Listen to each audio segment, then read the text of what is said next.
अगर आप लोग क्लास 12th हिंदी के स्टूडेंट हैं और 2025 में एग्ज़ाम देने वाले हैं और आप लोग अपनी क्लास 12th की हिंदी में एक बहुत ही अच्छा स्कोर लाना चाहते हैं, 100 में 100 नंबर स्कोर करना चाहते हैं, तो ये वीडियो आप सभी लोग के लिए बहुत ही ज़्यादा इम्पोर्टेंट होने वाली है। क्योंकि यहाँ पर मैं आपको एक ऐसा इम्पोर्टेंट मॉडल पेपर करवा रहा था पूरा मैं सॉल्व करके कि आपको अपनी कॉपी में किस प्रकार से हर एक प्रश्न का जवाब यहाँ पर देना है, ताकि आपको हर एक प्रश्न में आपको 100 में 100 नंबर मिले। यानी कि हर एक क्वेश्चन का जो आंसर हो आप इस प्रकार से लिखो ताकि हर एक आंसर पे आपको पूरे मार्क्स मिले, आपका आधा नंबर भी यहाँ पर ना कटे।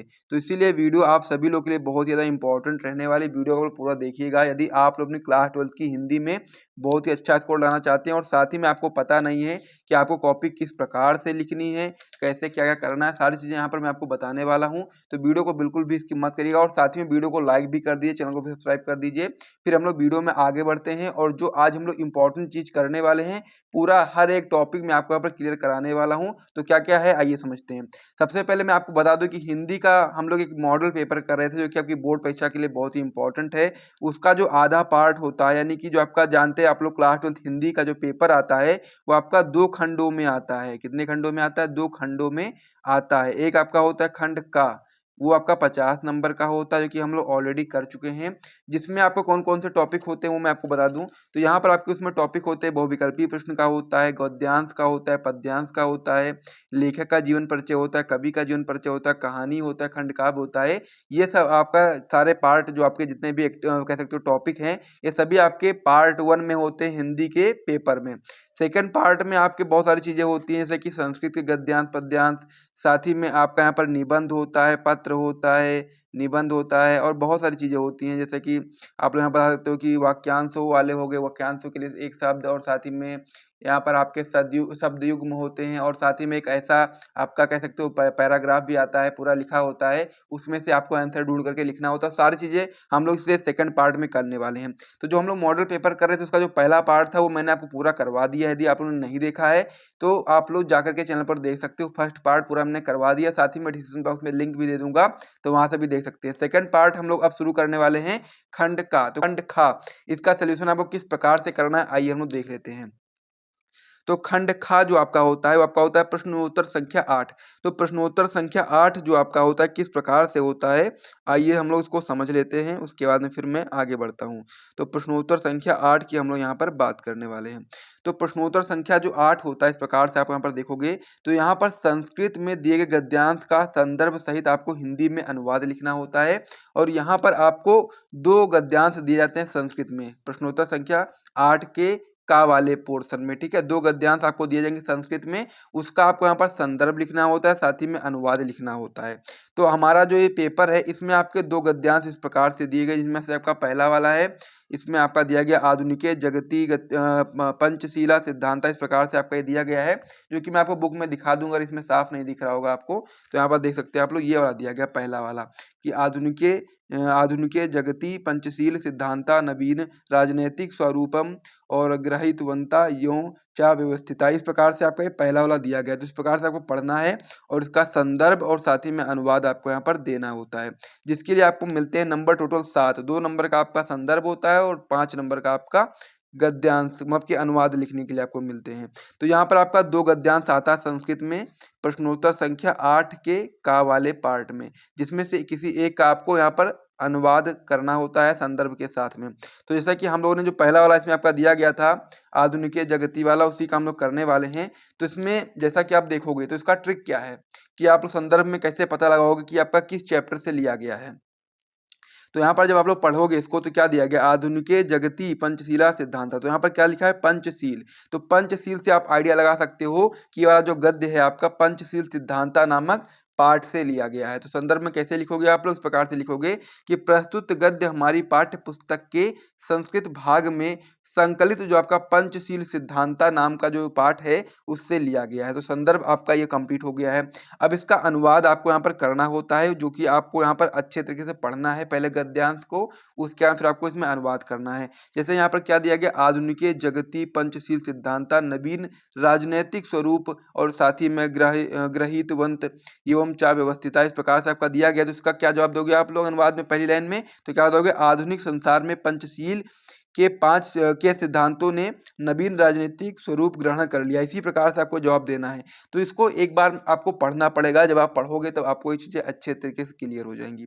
अगर नहीं पढ़ कर जाओगे तो फिर आप बना करके कर सकते हो, लेकिन उसमें गलती होने की संभावना है, तो इसीलिए आपको ये करना है। कम से कम 2 लाइन तो आपको यहाँ पर अच्छे तरीके से सही लिख देना है, उसके बाद फिर अगर आपसे गलती हो भी जाती है, तब भी आपके नंबर नहीं कटेंगे, लेकिन स्टार्टिंग की जो 2, 3, 4 लाइन होती है, उसको आपको यहाँ पर अच्छे तरीके से करना होता है। तो ये बहुत ही इंपॉर्टेंट गद्यांश होता है, तो इसका मैं आपको पढ़ देता हूँ, आप लोग ध्यान से देख लीजिएगा। बाकी गद्यांश मैंने बता ही दिया है कि कौन-सा रहने वाला है। तो यहाँ पर बताएँगे कि आधुनिक संसार में पंचशील के सिद्धांतों ने नवीन राजनीतिक स्वरूप ग्रहण कर लिया है और वे इस प्रकार निश्चित किए गए हैं।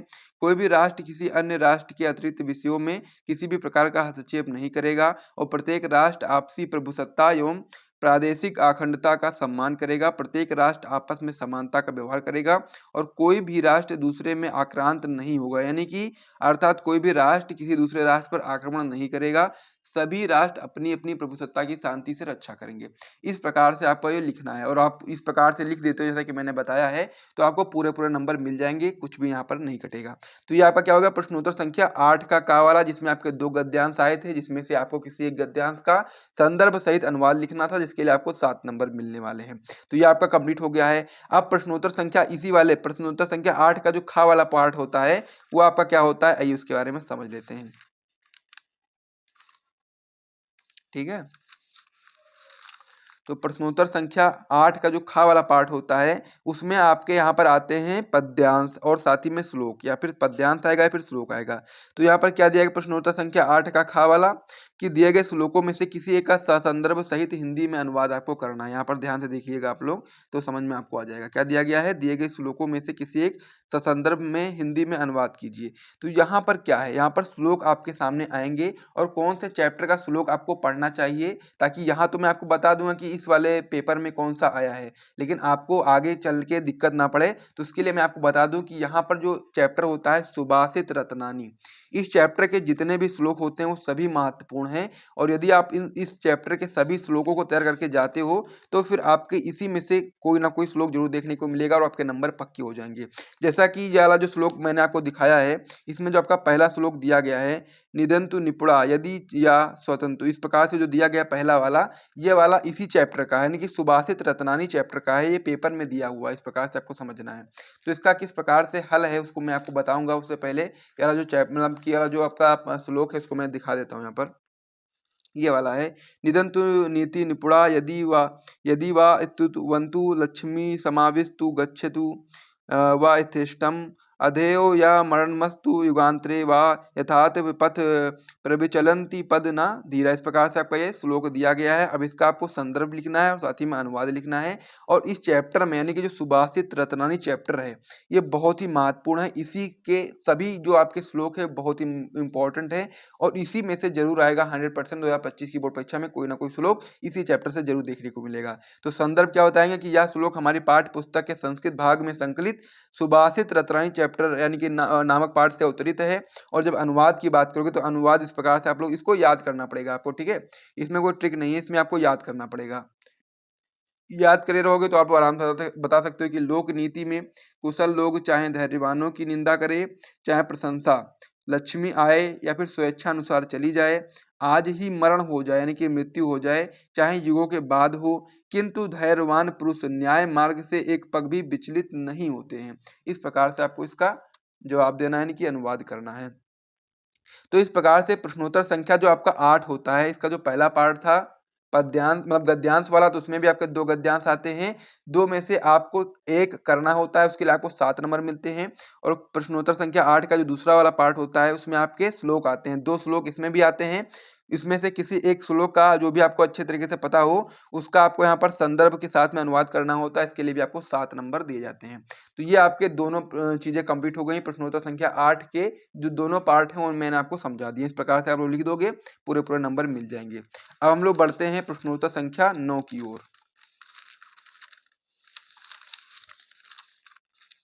अब प्रश्नोत्तर संख्या 9 में क्या आता है उसको आइए समझ लेते हैं। तो प्रश्नोत्तर संख्या 9 में आपका आता है, क्या आता है आइए देख लेते हैं। इसमें आपका आता है क्या, मुहावरे और लोकोक्तियों में से किसी एक का अर्थ लिख करके वाक्य में प्रयोग कीजिए। तो यहाँ पर क्या है, मुहावरे वगैरह आते हैं, इनमें 4 आपका रहेगा, 4 में से किसी एक का आपको यहाँ पर साथ ही में कह सकते हो कि अर्थ लिख करके उसका वाक्य में प्रयोग करना होता है। जैसे कि पहला है अपना उल्लू सीधा करना, दांतों तले अंगुली दबाना, या फिर गागर में सागर भरना, ऊँट के मुँह में जीरा। इस प्रकार से 4 आपके सामने आएँगे, उसमें से जो भी आपको अच्छे तरीके से पता हो उसका यहाँ पर आपको अर्थ बताना है और साथ ही में वाक्य प्रयोग कर देना है।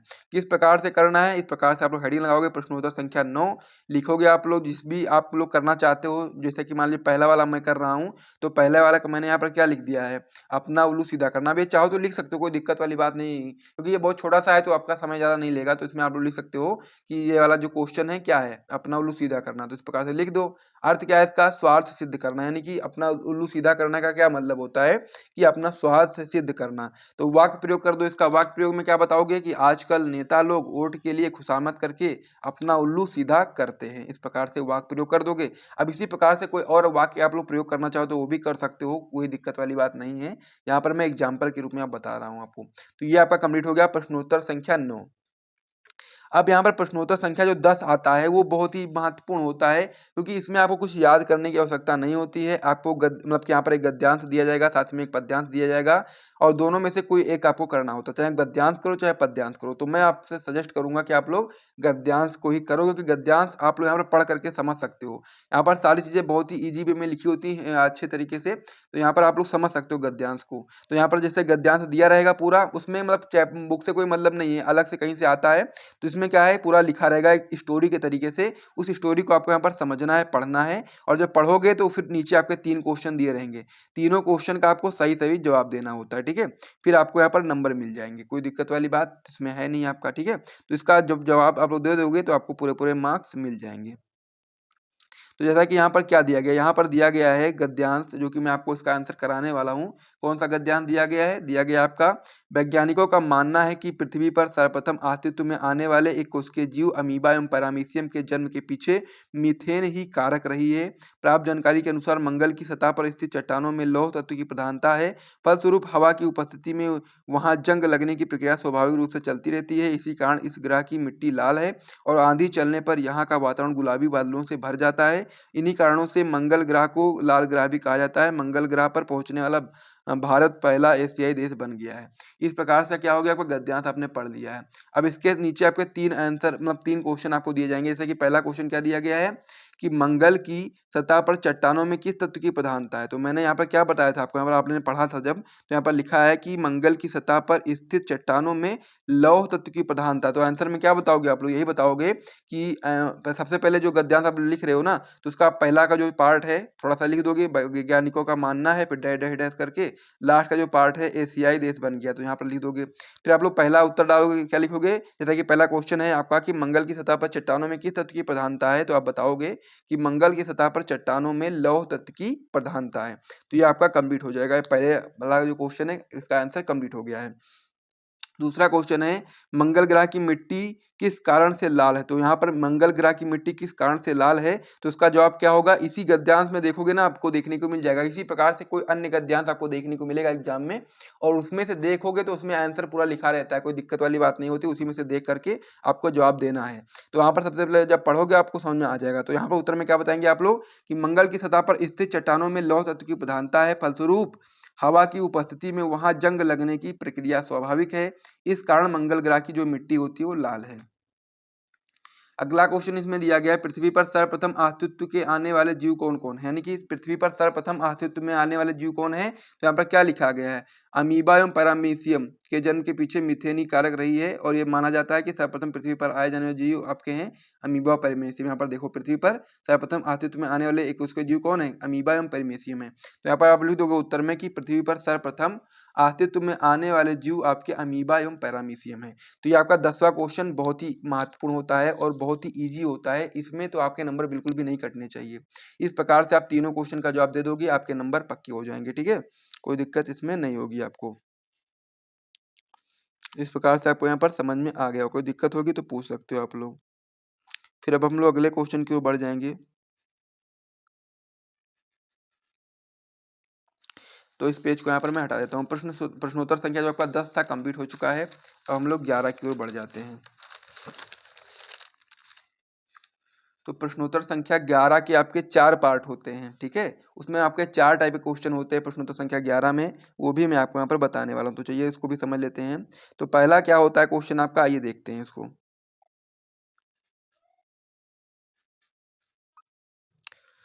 पहला इसमें आपका होता है कि शब्द युग्मों का सही अर्थ चयन करके लिखिए, यानी कि यहाँ पर शब्द शब्द युग्म आपको दिया रहेगा 2 और दोनों का आपको सही जवाब देना होता है। जैसे कि पहला क्या है, अभिराम और अभिराम का आपको यहाँ पर सही ऑप्शन बताना था कि कौन सा ऑप्शन सही है।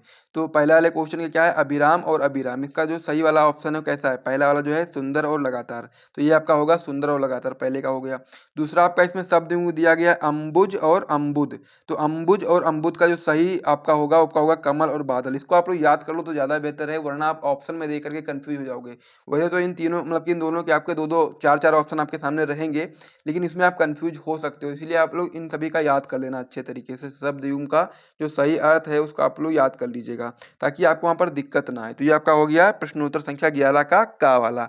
अब प्रश्नोत्तर संख्या 11 का जो खा वाला होता है उसमें अर्थ लिखने होते हैं, ठीक है। यहाँ पर आपके सामने तीन, यहाँ पर आपके सामने दिए जाएंगे क्या, दिए जाएंगे आपके यहाँ पर वर्ड दिए जाएंगे, इसका एक शब्द मतलब दिया जाएगा एक शब्द, उसका आपको यहाँ पर अर्थ लिखने होते हैं, कितने, 2 अर्थ आपको लिखने होते हैं। जैसे कि कपि दिया गया है, दुज दिया गया, अली दिया गया है, तो इनमें से किसी एक का जो भी आपको अच्छे तरीके से पता हो उसका आपको यहाँ पर 2 अर्थ लिखने हैं। जैसे कि मैंने कपि का लिखा है, तो कपि का एक अर्थ होता है बंदर, दूसरा आपका होता है हाथी। इसके लिए आपको मिलेंगे कितने नंबर, 2 नंबर, मतलब कि दोनों अर्थ लिखने के। एक अर्थ लिखोगे तो 1 नंबर मिलेगा, दोनों लिखोगे तो 2 नंबर मिलेगा। तो ये आपका हो गया प्रश्नोत्तर संख्या 11 का खा वाला भी कंप्लीट हो गया है। अब प्रश्नोत्तर संख्या 11 का जो आपका यहाँ पर ग वाला होता है उसको भी समझ लेते हैं। ये आपका होता है वाक्यांशों के लिए एक शब्द का चयन करना। जैसा कि आपके सामने इस प्रकार से दिया जाएगा, जैसे कि यहाँ पर दिया हुआ भी है, जिसे जाना न जा सके। अब इसके सामने ऑप्शन क्या क्या है आपके, पहला है अज्ञेय, दूसरा है अज्ञात, तीसरा अल्पज्ञ, चौथा है आपका अज्ञानी। तो यहाँ पर जिसे जाना ना जा सके उसका जो सही जवाब होगा वो आपका हो गया अज्ञेय, ठीक है। जिसको जाना ना जा सके वो क्या होता है, अज्ञेय होता है। तो पहला कंप्लीट हो गया। इसी प्रकार से दूसरा आपका दिया गया, जिसके समान दूसरा ना हो, यानी कि अद्वितीय। इस प्रकार से ऑप्शन आपके सामने दिए गए, पहला अद्वितीय, दूसरा अतुलनीय, तीसरा श्रेष्ठ, चौथा आसमान, इस प्रकार से दिया गया है। लेकिन जो इसका सही जवाब होता है, जिसके समान दूसरा ना हो, वो आपका अद्वितीय होता है। इसको भी आप लोग याद कर लीजिएगा, इस प्रकार से लिख दीजिएगा अपने एग्जाम में। अगला यहाँ पर जो होता है उसमें आपको 2 वाक्य शुद्ध करके लिखने होते हैं। 4 वाक्य आपके सामने रहेंगे, उनमें से कोई 2 वाक्य आपको शुद्ध करके लिखना है। जैसे कि पहला दिया गया है, कौन में दोषी हो नहीं होता, यानी कि कौन में दोष नहीं होता। तो यहाँ पर जो सही वाक्य वो क्या है, किसमें दोष नहीं होता है। दूसरा क्या है, बच्चे को काट कर सेब खिलाओ, तो ये गलत है ना, तो इसको सही लिखना है आपको कि सेब को काट कर बच्चों को खिलाओ, इस प्रकार से आपको लिख देना है। और इसमें आपके 4 रहेंगे, उसमें से जो 2 आपको अच्छे लगे, जो आपको लगे कि ये सही मैं लिख सकता हूँ, उसको आप लोग लिख दीजिएगा। तो ये भी आपका कंप्लीट हो जाएगा। तो प्रश्नोत्तर संख्या 11 भी आपका कंप्लीट हो गया है। इसमें आपके 4 पार्ट थे, चारों को मैंने बता दिया, का, खा, गा, घा सभी को। फिर अब हम लोग आगे बढ़ जाते हैं।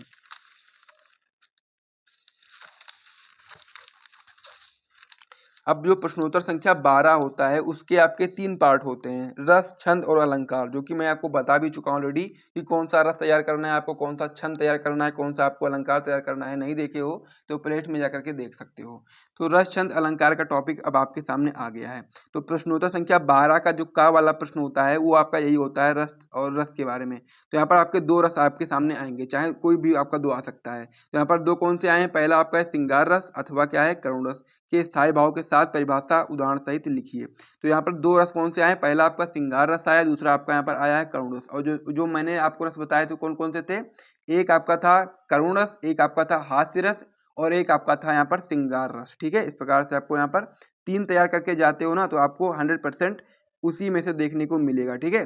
तो यहाँ पर इसमें जो आपका करुण रस वाला है काफी ज्यादा इजी है, तो इसीलिए हम लोग करुण रस का आंसर लिख रहे हैं। तो प्रश्नोत्तर संख्या 12 का जो का होगा कौन सा होगा, करुण रस। करुण रस हेडिंग लगाने के बाद लिखोगे आप लोग इसका सबसे पहले डेफिनेशन कि करुण रस का स्थायी भाव शोक है, और जब शोक नामक स्थायी भाव विभाव, अनुभाव और संचारी भाव से पुष्टि होता है तो फिर आपका करुण रस की उत्पत्ति होती है। अब यहाँ पर जो आपका स्थायी भाव शोक लिखा है, इसको आप लोग चाहो तो ब्लैक पेन से भी लिख सकते हो, कोई दिक्कत नहीं है। हेडिंग मतलब कि अच्छे तरीके से बाहर से हाईलाइट हो जाएगा, तो लिखना अगर आपका बिल्कुल सही लगेगा तो लिख दीजिएगा, ठीक है। फिर हम लोग आगे बढ़ जाते हैं उदाहरण की ओर। तो करुण रस है, यानी कि यहाँ पर किसी मतलब कि करुण का मतलब क्या होता है, दुखी, या फिर कह सकते हो इस प्रकार से जो भाव आपके मन में उत्पन्न होते हैं, करुणा के भाव, दुखी के भाव, इस प्रकार के भाव, उसके उदाहरण में आप बताएंगे, क्यों छलक रहा दुख मेरा उषा की मृदु पलकों में, हाँ उलझ रहा सुख मेरा संध्या के घन अलकों में। इस प्रकार से आप लोग इसका उदाहरण लिख दोगे, ये पूरा आपका कंप्लीट हो गया है। तो रस में आपको इतना लिखना है करुण रस में, तो आपको नंबर मिलेंगे पूरे। ठीक है, तो ये आपका प्रश्नोत्तर संख्या 12 का वाला कंप्लीट हो गया है। अब हम लोग आगे बढ़ते हैं। तो रस कंप्लीट हो गया है। दूसरा आपका होता है प्रश्नोत्तर संख्या 12 का खा वाला होता है आपका अलंकार के ऊपर होता है।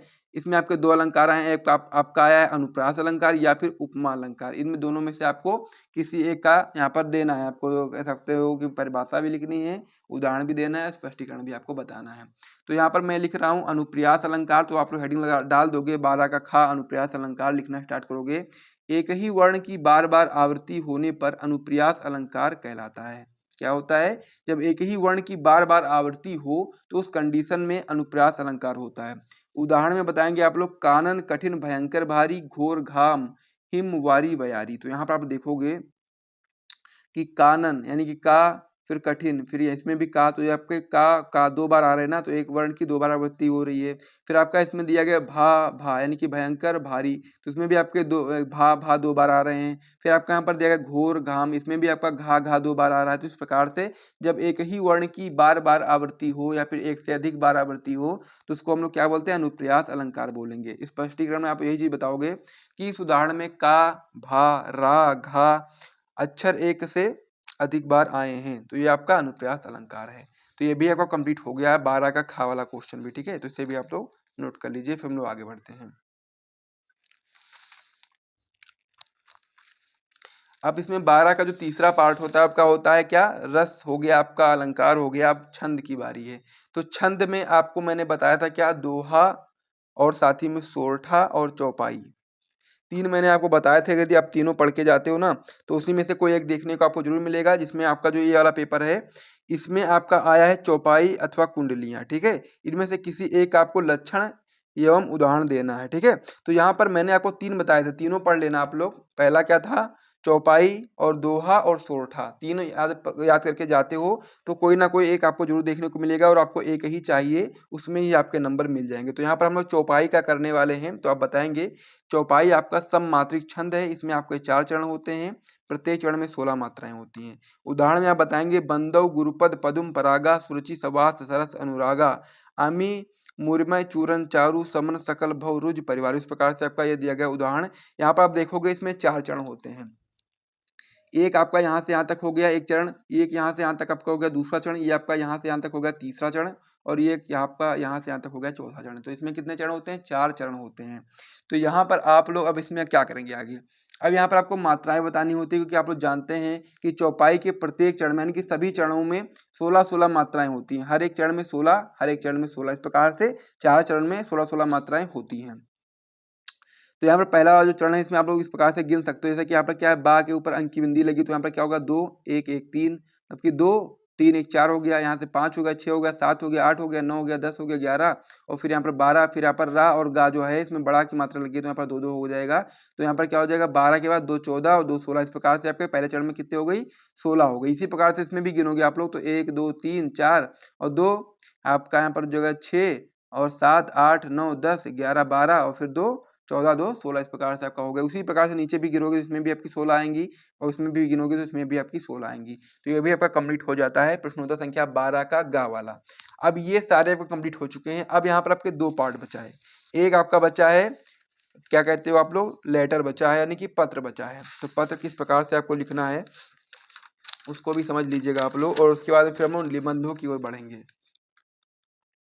तो जो पत्र है वो भी एक काफी महत्वपूर्ण टॉपिक होता है, और पत्र भी आपके लिए आपको बहुत ही इंपॉर्टेंट इसलिए भी हो जाता है क्योंकि आप लोग समझिए कि पत्र में कौन कौन सा पत्र आपको तैयार करना होता है। ठीक है, तो यहाँ पर एक सबसे इम्पोर्टेंट वाला जो आपका आता है, विद्यालय में कोई भी कह सकते हो किसी भी पद पर नियुक्ति के लिए प्रबंधक या फिर कह सकते हो कि जो प्रधानाचार्य है उनको आवेदन पत्र, ये वाला काफी इंपॉर्टेंट होता है। और दूसरा आपका आ सकता है किसी मोहल्ले में प्रदूषण वगैरह की समस्या है, नाली वगैरह की, तो उसके बारे में भी आपका आ सकता है। तो ये आपका काफी इंपॉर्टेंट है। इसमें भी आपके 2 आते हैं। ठीक है, एक आपका इस प्रकार से आएगा, एक आपका आता है जैसे कि अपने क्षेत्र में प्रदूषण से उत्पन्न स्थिति का वर्णन करते हुए किसी समाचार पत्र के संपादक को एक पत्र लिखिए। इस प्रकार से आपका ये हो गया दूसरा वाला। पहला वाला इसमें क्या दिया गया है?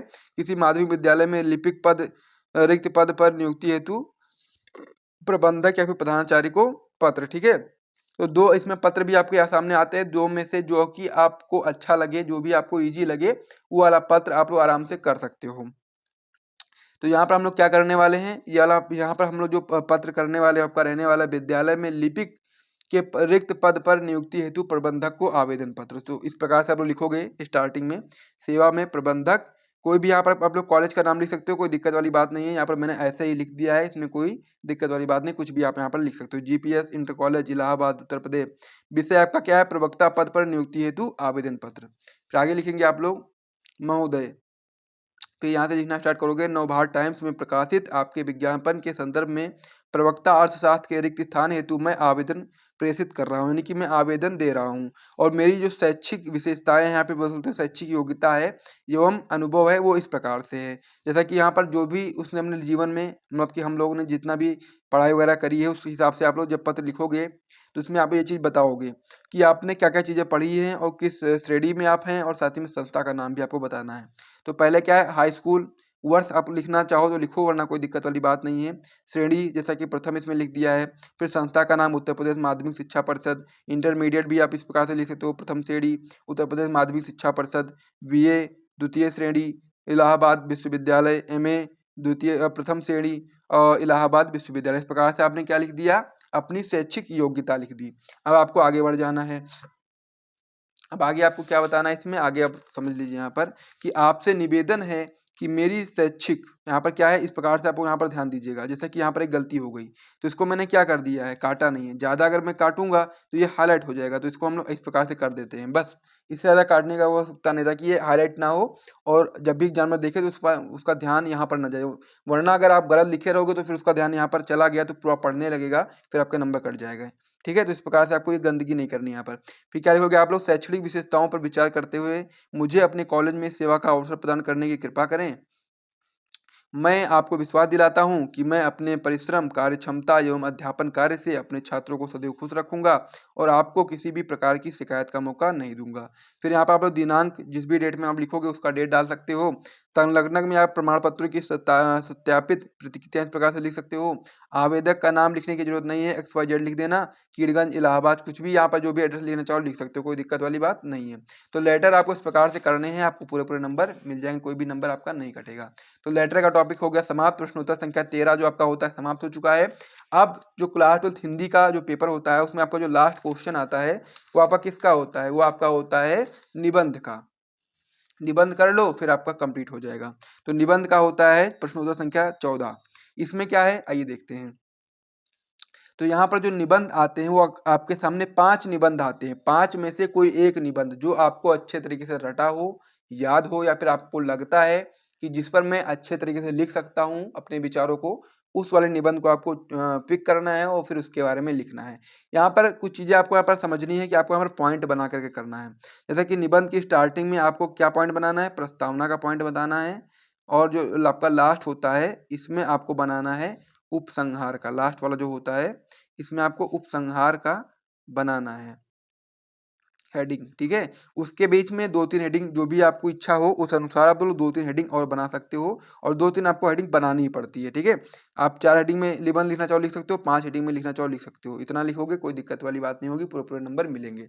तो यहाँ पर आपके सामने जो निबंध इस प्रकार से आपके सामने आए हैं, उनमें आपको मैं दिखा दूं कौन कौन से निबंध आए हैं। पहला क्या है, यहाँ पर दिया गया है, सही से दिख नहीं रहा है। दूसरा जो इसमें आपका निबंध है कि मानव जीवन में वर्णों की उपयोगिता। तीसरा आपका राष्ट्रीय एकता आज की अनिवार्य आवश्यकता।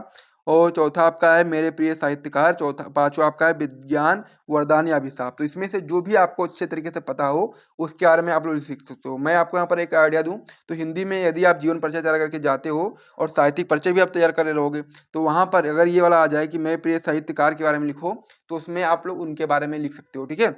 वो भी आपको अच्छे तरीके से समझ में आता होगा। उसके अलावा यदि आपको जो भी समझ में आया अच्छे तरीके से कि मानव जीवन में वनों की उपयोगिता क्या है, पेड़ पौधों का क्या महत्व है, उनके बारे में लिखना चाहो लिख सकते हो। लेकिन आपको यहाँ पर 4-5 हेडिंग में निबंध आपको लिखना होता है। 2 से ढाई पेज या 3 पेज तक आपको निबंध लिखना होता है, तब आपको पूरे नंबर मिलते हैं। तो प्रस्तावना आपकी शुरुआत आप इस प्रकार से करोगे। हम लोगों ने निबंध जो पिक किया है वो आपका विज्ञान वरदान या अभिशाप।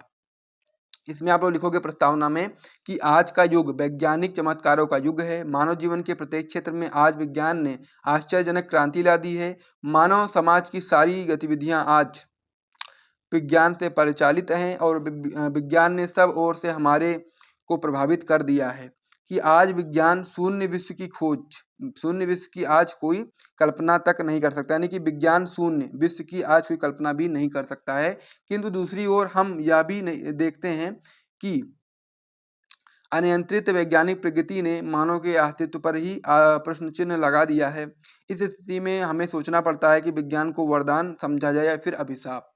अतः इन दोनों पक्षों पर समन्वित दृष्टि से विचार करके ही पहुंचा जा सकता है निष्कर्ष की ओर जो उचित होगा। ठीक है, इस प्रकार से आपने क्या कर दिया, प्रस्तावना कर दिया है।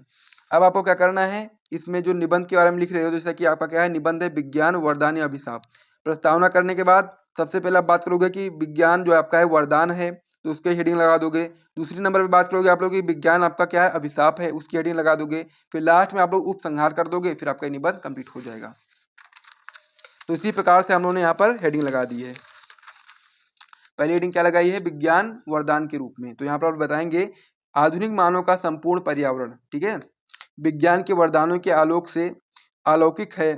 प्रातः जागरण से लेकर रात के सोने तक के सभी क्रियाकलाप विज्ञान द्वारा प्रदत्त साधनों के सहारे ही संचालित होते हैं। प्रकाश, पंखा, पानी, साबुन, gas stove, fridge, cooler, heater और यहाँ तक कि शीशा, कंघी से लेकर रिक्शा, साइकिल, स्कूटर, बस, car, rail, TV, cinema, radio आदि जितने भी साधनों का हम अपने जीवन में उपयोग करते हैं वो सब विज्ञान के ही वरदान हैं। तो विज्ञान किस प्रकार से वरदान है आपने समझ लिया है।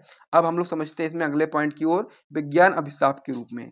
विज्ञान का एक और पक्ष भी है। विज्ञान एक असीम शक्ति प्रदान करने वाला तटस्थ साधन है। मानव चाहे जैसे इसका इस्तेमाल कर सकता है। सभी जानते हैं कि मानव में दैवी प्रवृत्ति भी है और आसुरी प्रवृत्ति भी। जहाँ एक और विज्ञान ने मानव जीवन को अनेक प्रकार की सुख सुविधाएं प्रदान की है, वहीं दूसरी ओर विज्ञान के ही कारण मानव जीवन अत्यधिक खतरों से परिपूर्ण तथा असुरक्षित भी हो गया है। कंप्यूटर तथा दूसरी मशीनों ने यदि मानव को सुविधा के साधन उपलब्ध कराए हैं, तो साथ साथ रोजगार के अवसर भी छीन लिए हैं।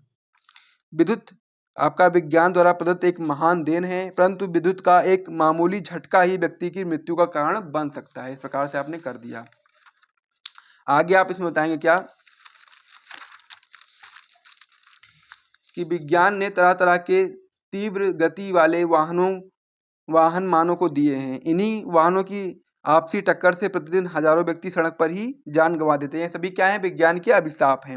विज्ञान के दिन प्रतिदिन होते जा रहे नवीन आविष्कारों के कारण मानव पर्यावरण असंतुलित के दुष्चक्र में भी फंस चुका है। इस प्रकार से आपका ये हो गया है। अब आप क्या कर दो, उपसंहार कर दो, फिर आपका निबंध कंप्लीट हो जाएगा और नंबर आपको पूरे मिल जाएंगे। उपसंहार में आप बताएंगे विज्ञान मतलब कि जो भी चीजें आपने समझी इसमें, वो चीज आप यहाँ पर नीचे बताओगे कि विज्ञान सचमुच तलवार है जिससे व्यक्ति आत्मरक्षा भी कर सकता है और अनाड़ीपन में अपने अंग भी काट सकता है। इसमें दोष तलवार का नहीं, उसके प्रयुक्त का है, यानी कि जो उसको इस्तेमाल करता है उसका है। बड़े बड़े रेगिस्तानों को लहराते खेतों में बदलना, दुर्लभ पर्वतों पर मार्ग बनाकर दूरस्थ अंचलों में बसे लोगों को रोजगार के अवसर उपलब्ध कराना, विशाल बांधों का निर्माण एवं विद्युत उत्पादन आदि अगणित कार्यों में इसका उपयोग हो सकता है। किंतु यह तभी संभव है जब मनुष्य में आध्यात्मिक दृष्टि का विकास हो, मानव कल्याण की सात्विक भावना जगे। अतः स्वयं मानव को ही यह निर्णय करना है कि वह विज्ञान को वरदान रहने दे या फिर अभिशाप बना दे। ये आपके ऊपर डिपेंड करता है। तो इस प्रकार से आपका ये भी कंप्लीट हो गया, प्रश्नोत्तर संख्या 4 भी। और क्लास 12 हिंदी का ये जो मॉडल पेपर था पूरा मैंने आपको समझा दिया है। यहाँ तक आपको वीडियो पसंद आए तो वीडियो को लाइक करिएगा। इससे पहला का ये पार्ट है, यदि आपने नहीं देखा तो उसे भी जरूर देखिएगा। और फिर हम लोग मिलेंगे नेक्स्ट वीडियो में और भी इंपॉर्टेंट चीज़ों के साथ में। तब तक के लिए जय हिंद।